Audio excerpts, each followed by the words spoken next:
TMC करे। बहुत बहुत धन्यवाद। वंदे मातरम। माननीय सदस्य श्री आगा राहुला मेदी जी।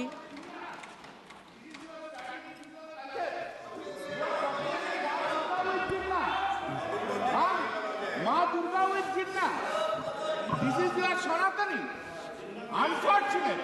माननीय सदस्य बैनर्जी दादा टाइम मिला है, मुश्किल से टाइम मिला है दादा, मुश्किल से टाइम मिला है, 2 मिनट बात करने दीजिए। मैडम चेयरपर्सन, बहुत बहुत शुक्रिया इस डिबेट में हिस्सा लेने के लिए जो आपने टाइम दिया। नेशनल सॉन्ग वंदे मातरम पे डिस्कशन हो रहा है सुबह से, और मैं ये समझता हूँ कि इस मुल्क में इस नेशनल सॉन्ग के साथ किसी का ना एतराज़ है, ना कोई दो राय है।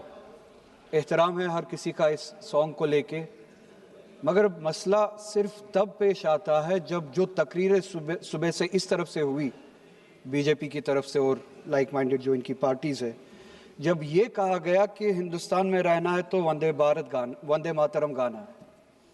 ये कहा गया कि आप तभी इस मुल्क के बाशिंदे हो जब आप ये गाना गाओगे। एतराज़ तब शुरू होता है।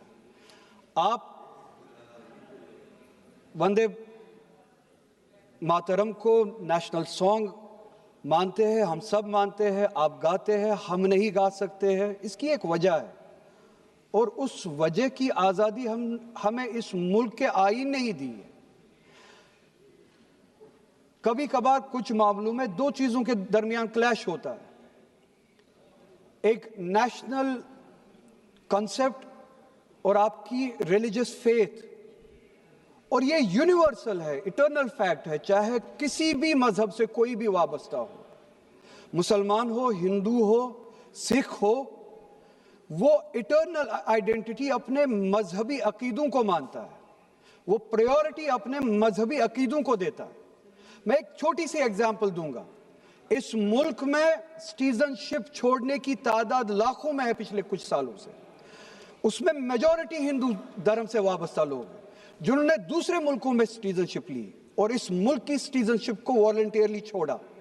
मगर जब उन्होंने अपनी इस टेम्परेरी आइडेंटिटी को तब्दील किया, नेशनैलिटी को तब्दील किया, क्या उन्होंने अपनी रिलीजियस आइडेंटिटी को तब्दील किया? क्या वो हिंदू से किसी और मजहब में तब्दील हुए? नहीं, उन्होंने तब टेम्परेरी आइडेंटिटी को तब्दील किया, मगर इटर्नल आइडेंटिटी को उन्होंने थामे रखा, क्योंकि वो उनके लिए इटर्नल आइडेंटिटी है। मजहब, धर्म इटर्नल आइडेंटिटी है, इटर्नल बिलीफ है। हम कल सब चले जाएंगे इस दुनिया से, पासपोर्ट, आधार कार्ड यहीं पे छोड़ के चले जाएंगे। ये जब चले जाएंगे अपने साथ अपने धार्मिक जो काम किए हैं वो साथ में ले जाएंगे।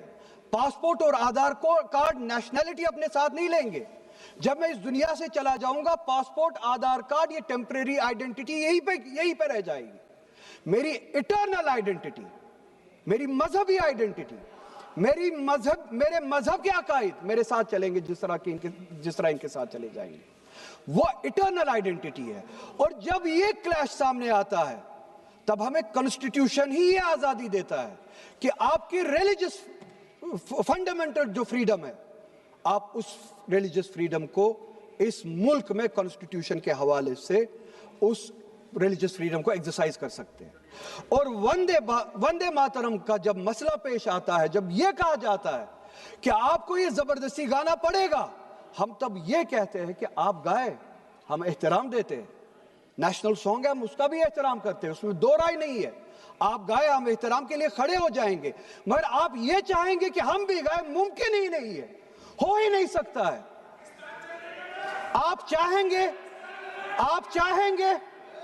अब सब्र करो। सुबह से इतने लोग बोलते आ रहे हैं।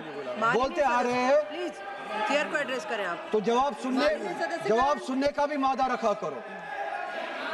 आप गाइए, आप बोलिए नेशनल सॉन्ग है, आप बोलिए नेशनल सॉन्ग है, कोई दो राय उसमें नहीं है, मगर हम पे थोपिए मत।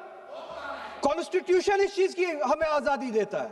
और आप खुद कहते हैं कि वंदे मातरम गाने की ईजाद ही आजादी के लिए हुआ, बेशक हो।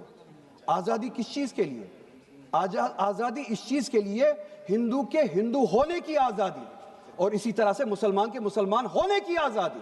सिख के सिख होने की आजादी, और वो आजादी आप मुझसे छीन नहीं सकते हैं, किसी भी नाम पे नहीं छीन सकते, किसी भी दबाव में नहीं छीन सकते, माननीय सदस्य, किसी भी सिख से उसके मजहब की आजादी नहीं छीन माननीय सकते, सदस्य, किसी भी हिंदू से उसकी मजहब की आजादी नहीं छीन सकते, और किसी भी मुसलमान से उसके मुसलमान होने की आजादी नहीं छीन सकते। कोई भी दबाव मुझे मजबूर नहीं कर सकता है। आप गाइए और हमें वो आजादी दे दीजिए। ये मजहबी आजादी मुझे आपसे दूर नहीं करता। वही मजहब जो मुझे ये कहता है कि लकुम दीनकुम वलिय दीन, आपके लिए आपका दीन, मेरे लिए मेरा दीन, जिसको कॉन्स्टिट्यूशन ने आजादी दी, ये कह के कि फंडामेंटल राइट है रिलीजियस फ्रीडम। हमारा कॉन्स्टिट्यूशन हमारे कुरान की उसी आयत की तर्जुमानी करता है। 2 मिनट दे दीजिए मैडम। तर्जुमानी करता है कि आप अपने दीन पे चलिए, हमें अपने दीन पे अमल करने की आजादी दे दीजिए। आप ही की तरफ बात जबरदस्ती की है, बात किसी और चीज की नहीं है। और ये डिबेट, मुझे पता है ज्यादा वक्त नहीं मिलेगा, बस 1 मिनट में मैं पूरा कर रहा हूं। और ये डिबेट सिर्फ और सिर्फ इसलिए हो रहा है कि जब हिंदुस्तान का हिंदू हो, मुसलमान हो, सिख हो, इनसे पीने के लिए साफ पानी मांगे, सांस लेने के लिए साफ हवा मांगे, रोजगार मांगे, जब इनसे महंगाई के खिलाफ, महंगाई के बारे में जवाब मांगे, जब इनसे रोजगार मांगे, तब ये सिर्फ ये बोल सके कि रोजगार के बारे में बात मत करो। वो देखो मुसलमान, हमने उसको मजबूर किया वंदे मातरम गाने के लिए। वो देखो मुसलमान, हमने उसकी मजहबी आजादी को खत्म किया।